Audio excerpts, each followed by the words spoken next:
Never again. Never again.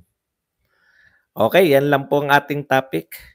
Kasama ka sa paglubog ng Marcos at Duterte, bugok ka. Sa lahat po ng bugok, ako ang pinanonood nyo. Nakakaawa ka naman. Ay, naawa ka sa akin. Salamat ha. Sana nagpa-star ka na. Nilubos mo na sana. Paawa mo. Naawa daw siya sa akin. Di ba kung naawa ka, nagpa-star ka sana. Dito na po tayo sa YouTube. Uy, pasensya na kayo ha. Di ko po na-control ang aking tulog. Pero masarap po ang gising ko eh. Kaya lang, talagang ganun eh. Bale, yung mga hindi naman makakanood, nagre-replay naman sila. Michael, matulog ka muna. Salamat. Ayan. Salamat. Ano ba yung sinabi nun? Sa lahat na nagpakape, katulad ng dati, zero po tayo, magpakape kayo, pambili ng bukbok manok. Si Sandro, aga na bulok. Wala eh. Di ba? Full of hope yung ano, no? Sabi nga ni Senator Amy, solid North, solid South. Ang tatag na sana kung wala yung mga amuyong. Talagang ganun. Exploiters. Wala raw marinig Kap eh. Dilipat siya. Pantapat kay Inday si Pat Habilio. Troll yan. Correct ko yan. Never again. Nakakatroma. Orbili Dapitalia, thank you very much sa 799 Saudi Arabian Real. Kuya Badong, tanong may misa ba? May misa low volume ka.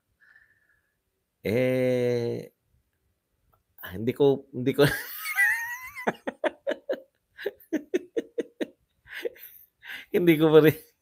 ko rin po alam kung bakit low volume. Greedy of power will bring them all down. Sir Orbili, tiway sa buena mano. Yan. Talagang ganun, konti viewers mo, Kuya Badong. Hindi, okay lang. Pinilit ko to. Alam ko naman na ganito eh. Okay lang po yan. Nangungumpisal si boss. Talaga ba? Parang normal naman ako na nakikipag-usap. Hindi kayo... Ganun ba? Wala namang... Parang pakiramdam ko normal lang. Hindi lang ako yung medyo agitated kasi syempre, magandang umaga po. Kuya Bad, si Colonel Nebriha, maganda ka-tandem ni BP Sara sa... Ay, ibang level po kasi pag Vice President. Eh. Dapat po yan may contribution sa'yo. Putya, baka kung ako lang eh, si Rapitol po kukunin. Okay, oposisyon si Amy, dami niyang radio ads na patama sa admin. Di niya kasundo si Lisa Tambi. Si PBBM puro ambisyon ang alam. Ambisyon daw niya maging upper middle class ang Pilipinas. Ambisyoso. Ang problema, yung mga dapat gawin para maging upper middle class, nawala eh. Di ba? Jenny Ichikawa in the house mula sa DWIC Radio. Jeco Filipino. DWIC Radio, talaga. Maraming salamat sa DWIC. Available ako. Hindi. Biro lang. Wala akong oras, hindi ako pwede. Mag-like and share naman kayo dyan. Marin Sibong Nebriha. No way to all Marcos anymore, especially Martin Romualdez. Stop po dati ni Tambi si Sandro sa Kongreso bago mag-eleksyon. 2 taon daw po atang nag-training dun sa chewing niya. Kaya ganyan din. Salvador Arateles III, Aralites, ang nag-iisang real talker ng boxing vlog. Walang iya. Cheap as folk, that's Rafi Tulpo. Kagigising lang siguro ni Kuya, kaya mahina volume. Talaga ba? Para normal naman yung salita ko. Moderate yung boses mo, boss. Ganda ng dating. Tapos may nag-comment na hindi ka raw marinig kaya nasipa. Kadiri mga content ni Raf Tulpo. Caitlyn, panoorin mo interview ni Otto Ranz kay Colonel Nebria. Send ko link sa'yo. Talagang never again all Marcos. Si Chavit Singson Baisa. Hininaan na nga ni Badong. Nagising ka pa rin, Ram. Jacob, hello. Jennifer Ichikawa. Fans kami sa DWIC Radio. Niyari nila si Trixie, band na siya dun. Opposition kasi. Talaga? DWIC. Ano ba yung DWIC? Hindi ko. Raf Bugokis din yan. Katulad ni Doc Pau, Poknat, Kuts Ricky, Kuts Bokbok, at Ninyo Kalbo. May nagsabi nga na siksik kay Inday si Senator Amy dahil walang mapuntahan, kaaway. In-law niya eh. Naawa rin ako kay Senator Amy kasi po siya, kung birahin siya ng mga loyalista, ganun na lang. Ramdam mo yung galit sa kanya. Hi, Sir Buds. Hello. Itong administrasyon na itong accomplishment, puro ayuda, puro band-aid solution ang alam. Wala talagang plano sa bansa. Alam nyo, ang nakakatakot niyan, pinagmamalaki nilang may ayuda. Kaya nga gusto ko hanapin nyo eh. Magtanong kayo kung paano ibibigay yung ayuda. Kasi pinondohan eh. Ang laki. Normal naman voice niya. Classmate kami sa Karambola. Pindot kuya. Badong, geng-geng, Quadralas. Kawawa naman si Attorney Trixie na pag-initan sa DW. Diyos ko, wala po akong issue. Hindi ko po alam yung DWIC na yan. Kung may issue po kayo dyan, ganun po talaga. Alam niyo po, mas maganda yan kay Attorney Trixie na vlogger na lang siya. Kasi magko-compromise ka talaga. May-ari niyan. Pag ikaw nagtrabahador ka, meron kang katulad si Rapi Tulfo. Narinig niyo bang binabanatan yung mga pag-aari ni Pangilinan? Ang tapang niyan. Pero never niyang babanatan yun, syempre. Dahil amo niya yun. Sino yung Michael? Sige, send mo. Go lang, Buds. BP, Sara, loyal tayo. Boss Buds, moderate ang boses mo para respetado. Hindi naman. Hindi ko po alam kung bakit kayo namumblema sa boses ko. DWIC. Oo, bakit nyo ba pinapromote yung DWIC? Ano po ba meron? Hindi ko po maintindihan eh. Wala po nag-promote ng ganyan dito kahit SMNI. Hindi po nila pinapromote dito. Ano po meron sa DWIC? Bakit kinakailangan nyo i-promote? Ano po meron? Sino po mga tao riyan? Bakit po? Sino po gusto nyo i-promote dyan? Hindi ko maintindihan. Wala naman akong topic sa DWIC. Hindi ko po alam kung bakit nyo po pinopromote. Colonel Nebre. All, salamat Michael. Okay, baka secret ayuda. Caitlyn, sinisilip-silip ko si kuya. Kung gising nagyatay, tinulugan tayo. DW, ay Diyos ko. May plano ka ba pupunta dito sa Cebu ngayon 25th? Opo, pupunta po ako dyan. Napuyat na naman kayo tuloy. Kuya Badong, 4 na vlogs mo, parehas damit mo. Fave mo, color black. Ito po, real talk po tayo. 20 po ang naligo po ako ngayon. 20 po ang ganito. 20, pero pa yung mga dating 20 rin. Pag bumili ko, wholesale eh. Alam niyo yun? Mga wholesale to eh. Napuyat yan. Mag-ano naman kayo para maganda yung mga natin, yung sa replay ng Q&A. Magtanong po kayo na maganda. Buti dito 7 PM pa lang. Okay po, thankiness. Marami utak sa bagong silang, 60 pesos lang. Yes, lalong gumanda views at todo na si Attorney Trixie. Medyo matagal lang. Times 1.2 speed. Tumulong na lang po tayo sa gobyerno, 'di po unlad ang bayan natin kung pansarili ang iniisip. Wala naman po nagsasarili dito, Rico Avila. Gobyerno po 'yan si Sara Duterte. Hindi ko nga alam kung bakit sinisiraan, eh, 'di ba? Ang tanong mo dapat, Rico Avila, bakit siniraan ng mga kakampi mo? Bakit sinisira nila si Sara Duterte?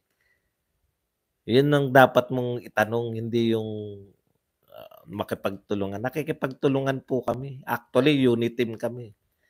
Bakit nyo kami tinabla? Yun eh.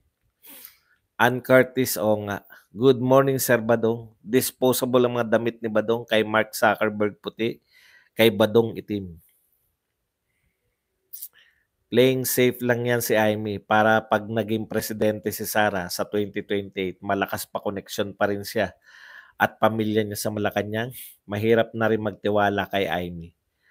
The end, ang mga Marcos at Kamag-anak Incorporated, sayang ang pagkakataon. Yun nga, hinayang si Amy kasi ang tagal nilang nakabalik eh, di ba? Pero one time lang, sarap ng kape, yun nga. Yung mga di pa nagpapakape, likes naman kayo. Sigadon, Congrad, nakalimutan ko yung dalawang host.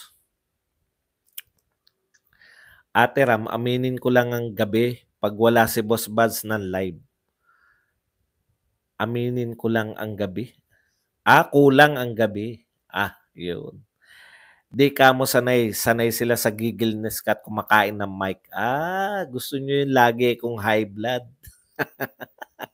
Huwag naman. Siyempre, grabe volume bili ni kuya ng damit. Ganun po ako eh. Kasi mas mura. Mas mura. Katulad yan, pupunta na naman ako ng Cebu. Other batch na naman yan. Siyempre, dapat araw-araw, iba naman. Tsaka may kung mag-hotel doon na Kaya alam mo kung walang rally lang yata eh. Manuel Maribeles, hindi papayag si Tambi. Boss, naalala ko si Zambojil sa kanyang masamang emperador ng Bosenia. Kantahan mo po kaya may Kuya Bagong. Dissent is the best form of nationalism.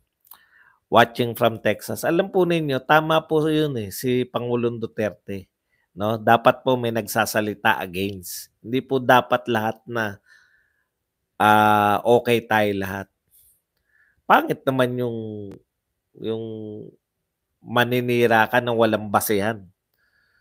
Hindi naman tayo naninira eh. Naninira tayo. Nasa abroad na si Attorney Trixie, wala na sa Pinas. Emmanuel Maribeles, masamang damo yan eh. At sakim sa kapangyarihan. Kuya Badong, si Ramon lang ang nagsasarili. Boss Bad, sabihin ko sa mga kapatid ko at kamag-anak na huwag iboto ang mga tulfo. Bumisita raw sa army si BBM kanina. Ang speech, unahin daw ang kapayapaan sa rebelde, huwag puro bakbakan. Puro wholesale kasi tag 99 isa. Hindi po. Mahal din to. Meron ako mga t-shirt na ganun lang presyo. Wala pa nga 99. Kaya lang walang kasya sa akin. 300 ba yan, Kuya Badong? Hindi po. Mahal din to kasi fruits of the loom to eh. Masarap din siya isuot. Meron po kasi yung pang lang, yung mga pantatak lang, tas maiinit eh. Hindi, ito kasi breathable cotton. Sana matapos na si PBBM at Sara Admin na pumalit. 4XL na pala si Badong, hindi na pasok sa 99. Ano po to eh, 3XL ako eh. Mas malaki to kasi sa normal, mas malaki. Ang hindi ko matanggap yung palagi nilang sinasabi ganito ganoon budget, dito budget doon. Puro number pinapakita, wala namang accomplishment kagaya ng Build Better More, nasa nagyatay. Correct, di ba? Si Aimee isa sa mga lumigaw kay Sara na maging running mate ng kanyang kapatid. Tama po yun. Siya po ang pangunahin ng ligaw. Cebu galing sa old world na Cebu or trade. Talaga? Hindi ko alam yan. Sir Badong, Kailan mo ba kakantahin yung I Never Cry? Kinakanta lang po yun sa 'pag marami na nakarga. Boss Bad, sabihin ko sa mga kapatid ko, idlas lang dito. Kuya Badong, promote ko lang pindot na, Badaratil's Real Talk, lakbay ba daw? Ang mga his sa karambola ay sila, hindi ko po, ano po ngayon, hindi ko po, host. Para saan po yan? Bakit niyo po pinopromote sila? Karambola? Anong mahita ko riyan? Ganun talaga, sir. It's typical human nature. Pagkatapos nilang pakinabangan si Inday Sara, sisiraan na. No, grabe, no? Ang lupit nun eh. Kahit walang sinasabi sa kanila. Kay PBBM, wala. Kaya lang talagang ganun. Buti nga yun, nakilala na natin, maaga pa. Kaysa alam niyo yun, yung 5 years,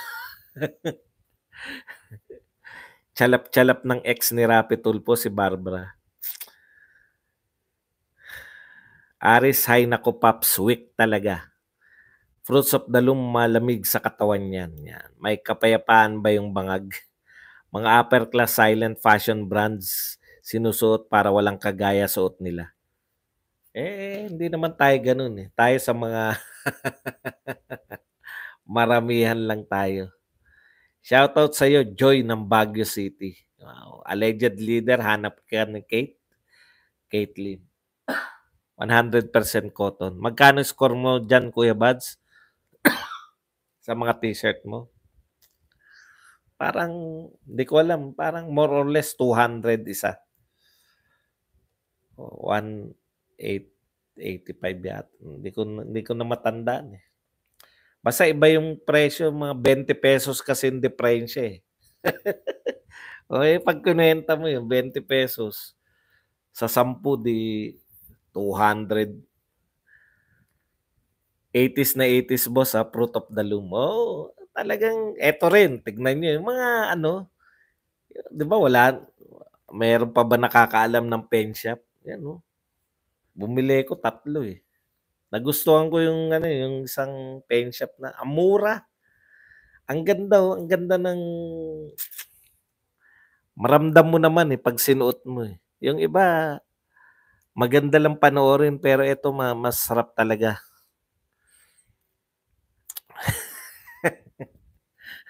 Parang may ibang kahulugan yung masasarap talaga.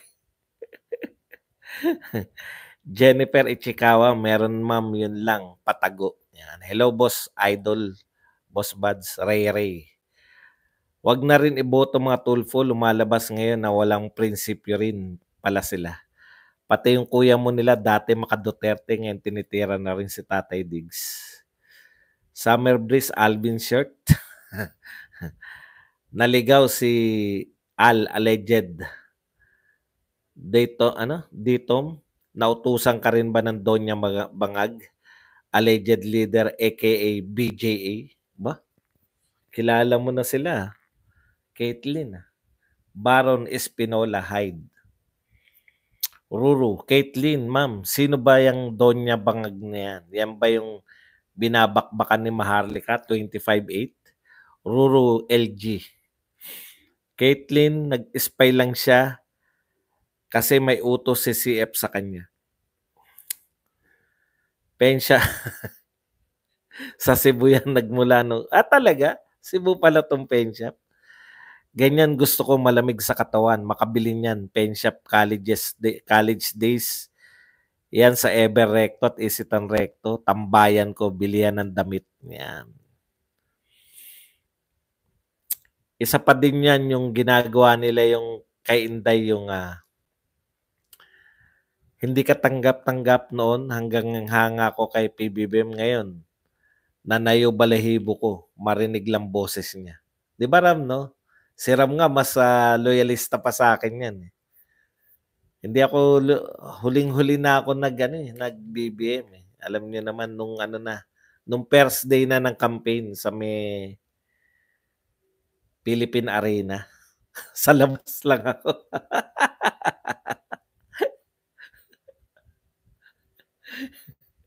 Hindi kami nagkita nung may hawak ng ticket. Samot-saring issue ng mga bugokis. Lami kayo gid. Oishi means yummy in Japan. Ruru, Bibimaw Bulagers pero Chismis Bulagers naman. Cup siya ba? Shambo Bench. Yan, top 40. Oy, top 40, no? Yung top 40, hindi ako nakapagsuot nun eh. Mahirap lang. Mahirap kasi. Divisoria lang talaga ako. Kumusta na kaya yung fundraising ni Sunday Calma sa 200K? Para hamunin ng debate si Badong? Anong latest? Sino yung Sunday Calma? Meron ba nagpa-fundraising para makadebate ko? Hindi tinotoo. Syempre, mapapasubo ako niyan. 200K yan. Hunyangula yan po pro Duterte Miss Butterfly. Malaki kasi yung binibigay na CF kay alleged leader aka BJA. Ano ba yung BJA? Ano ba meaning ng BJA? Boss Buds, I know na hindi ka pa masyadong into assumptions, pero is the Marcos Duterte feud brought about by a simple strategy to just really put the yellows and pinks out of the picture? Hindi po. Wala na po sa picture talaga nung natalo po si Lenny. Wala na sila eh. Kasi after natalo si Lenny, instead na gumawa sila na hakbang to regroup.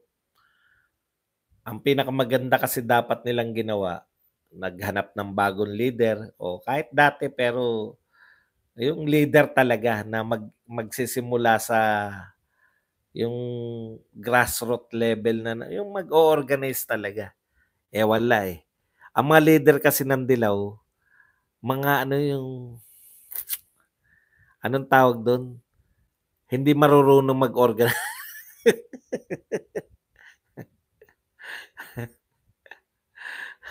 traditional na politiko sila eh. Yung kung sino sikat. Kaya nilamon sila eh. Hindi para gibain yung pink at dilaw. Kusa na lusaw. Kasalanan nila yan eh. No? Kasalanan talaga nila yan. Yung pagkalusaw nila. Ito, ang tingin ko, ito talaga, siyempre, marami, ako tingin ko, yung Duterte clan talagang supportive na sa mga Marcos eh. No? Supportive na sila. Pero yun nga, yung ambisyon ng kamag-anak incorporated, hindi nila napigilan. Hindi nila napigilan yun na threat sa kanila si Sara Duterte talaga. Simula't simula pa, threat na sa kanila yan. Hindi nila ma-foresee na si Sara Duterte yung susunod na presidente. Kaya yun yung hindi nila hindi mawala sa kanila eh. Paano natin i-eliminate to si Sara Duterte? Timing, gusto nilang timingan. Tapos nung naging popular yung walang kakwenta-kwentang banat na sana ng Makabayan Black na confidential fund. Walang kwenta yun eh. Self-serving yun eh, 'di ba? Yung confidential fund ni Sara Duterte yung dahilan kung bakit nawala ng insurgency sa Davao. Gusto nilang bawian. Parang red tagging, alam niyo yun? Gawin nilang red tagging yung confidential fund, ganun nila pasamain. Red tagging yan, di ba? Walang palipaliwanag. Parang ganun nila tenarbaho yun. Confidential fund yan. Walang palipaliwanag. Basta masama yan. Tapos nakita yun na yung una pinagtatanggol pa nila si Sara Duterte. Nakita yun nung grupo dyan na eto na yung chance natin para tirahin si Sara. Ayun yun, nakakita lang sila ng chance na pwede, no? Pag suportahan natin yung bumibira kay Sara, baka magtuloy-tuloy. Nasobrahan sila. Sinobrahan nila eh. Galit si PRRD. Yun na. Eto na yun. Breaking down. Hindi nila alam, ang susi lang naman, di ba? Ang nakalimutan nila, ang susi lang naman, dapat si BBM, napaunlad niya yung Pilipinas. Kung ako nag-strategize nun suportahan nila mapaunlad ni BBM yung Pilipinas. Kaya nilang tablahin yung Duterte pagdating ng panahon kasi i-endorse kung sino i-endorse ni President BBM, yun yung mananalo dahil napaganda mo yung Pilipinas. Too early, napaka-popular pa ng mga Duterte. Tapos babanatan mo yung very popular na leader na vice president mo. Kaya ang sama ng dating, 'di ba? Parang ganyan pala kayo makipag-unity team. Yun na yun, hanggang dumating na tayo sa ngayon. So, wala natirang matalinong vlogger. si Coach Bukbok na ang pinakamatalino sa lahat ng mga vlogger. Kung si Coach Bukbok na ang pinakamatalino yung vlogger, lalamunin talaga kayo. Kasi panahon na ngayon ng mga influencer. Ayan, no? Pilipinas, ang influencer capital, vlogging capital. Di umano Kap Elsar, hunyango lang yan na Pro Duterte, Miss Butterfly. Kumusta na kaya yung fundraising yan? Malaki kasi ang binigay na CF kay alleged leader aka BJA. Pasensya na kayo, hindi ko po kilala yung mga pinagsasabi nyo, no? Wag niyo po silang, kung sila po ay Pro Duterte, wag niyo pong tirahin ng kung ano man. Diba? Kuya Badong sa 25 Lundag Pilipinas, 1,000 please. Naalala ko, Kuya Bads, live vlogs mo, nakuha yung ticket nyo. Hindi. Totoo naman yun. Naroon pa rin eh. Hawak talaga nila. Hindi lang kami nagkakontakan eh. May top 40 pa ba na binibenta ngayon? Malamang meron pa eh. Eto, putya, meron pa nga mga... Kumusta ka na Klima Now sa Maryland? BJ, alam ko, Brian o si Anyos. O, di ba? Okay naman si BJ. Sino ba yung Sunday Kalma? Boss Bad, si Coach Bukbok mukhang nabayaran is alam niyo, hindi po ako after kung sila bayad o ano. Ang importante sa akin kung bugok ba sila o hindi. Parang iisang kumpas ng mga tao. No? Totoo naman yun. Bayad at hindi, pare-pareho yung kumpas nila. Magtatanong lang po out sa topic, ano po ba dapat posisyon natin sa paglaso ng mga tsekwa sa dagat? Alam mo, kung ano posisyon nyo. Ako, kung totoo yan, na nilaso ng mga tsek, kinukundin ako. Ano ba problema natin? Hindi po tayo hindi po tayo pro-China o anti-China. Pro-Philippines po tayo, no? Kaibigan natin yung China. Kung binomba ka, di tirahin mo. Yung fruit of the loom, Sir Buds, parang katulad sa Waki t-shirt sa Cebu, dinadaya pa namin Cebu para bumili nun. Malamig sa katawan. Ba, Waki t-shirt? Okay yun Hindi ko pa narinig yun Boss, naalala pa sapatos has puppies. Alam niyo noon, hindi naman ako nakakapagsuot niyan eh. Wala ako nasusuot ng mga kala niyo ba? Kaya siguro ganun na lang yung yung si Risa Kuno ang bagong leader ng Pink Ribbon Army. Naloko na. Boss na. Opo, Ram, tulog na ata si JCC. Sino naman si BJA at CF? Wala akong gets. Kuya Badong, CF Confidential Fund. Caitlyn, kababayan yata ni JCC. Banta sa kanila si BP Sara kaya siniraan. Oo nga, wag niyo pong gawing personal tong ano na lang po. Yung mga hindi nila kilala. Wag niyo na po kasi hindi naman to para sa mga viewers lang eh. Mga politika po to eh, no? Kung nariyan lang po, nakikipagbangayan. Pero yung mga wala dito, tapos hindi ko po maintindihan kung bakit natin sila tinatalakay. Una yan, hindi ko nga kilala yung mga yan. Banta yan. Nag-unsubscribe na ako sa BBM YT channel. Puro pakyut lang, pampabango at pampabudol ang mga vlogs nila.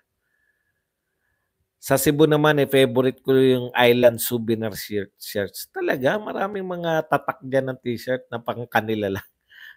Makapunta nga dyan. Scroll down kagad pag sasalita si BBM. Waste of time, walang paninindigan, walang isang salita, same as his followers. Puro angas, that's it lang. Kawawa naman sila. Kaya ito po, labanan talaga to ng hanggang sa labanan po talaga to ng propaganda. Kaya talagang kapit-kapit lang. Maganda ba sa Cebu? Hindi pa ako nakarating doon. Si Sram taga Leyte po siya. Makatambi. Swapang kasi boss, sila ang nakaupo, iniisip agad ang susunod na presidential election. Kaya di na pumasok dito, binabanatang kasi ni Boss Badong si Tambi. Jennifer Ichikawa, baka hinihintay ng Yellow Ribbon Army si Goku. Baka kasi, alam nyo, baka kasi feeling nila hindi ko sila kilala eh. Feeling nila sikat pa sila. Mga vlogger nga, hindi natin binabanatan ng ganyan eh. Namimili lang ako ng vlogger eh, kasi sisikat eh. Imagine niyo, hindi naman sila kilala, biglang pasisikatin nyo. Tawa lang ng tawa yung mga yan. Jennifer Ichikawa, baka hinihintay na Yellow Ribbon Army si Goku para wasakin ulit sila lahat. Wala, durug-durug na yung na yan. Orchestrated, boss. Tama si PRRD, ayaw nila mawala sa power. Kakapal boss talaga. Boss Bads, yung uncle ko Marcos loyalist pero gusto niya Sara ang next president, Joey Tamayo. Boss Bads, tama siguro weak leader si BBM. Say Michael Motocar Tips, bucket list ko boss makipagplastikan kay BBM.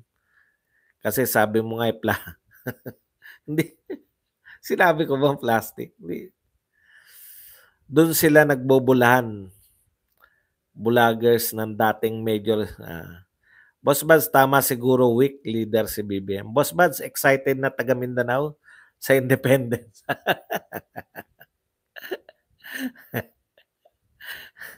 No comment tayo dyan sa independence. Kayo yan eh. Thank you very much, Elsar, sa 50 pesos na pangkape. Okay, hanggang dito na lang. Maraming salamat po. No impact, only impact. 40 years nakahinto ang kalokohan now. Nagkaroon ng pagkakataon kaya uhaw na uhaw gumawa ng kalokohan. Hanggang dito na lang mga kapatid. Maraming salamat. Isang madaling araw. Badong Aratilis po. Paalam, bye-bye. Thank you very much. Bye.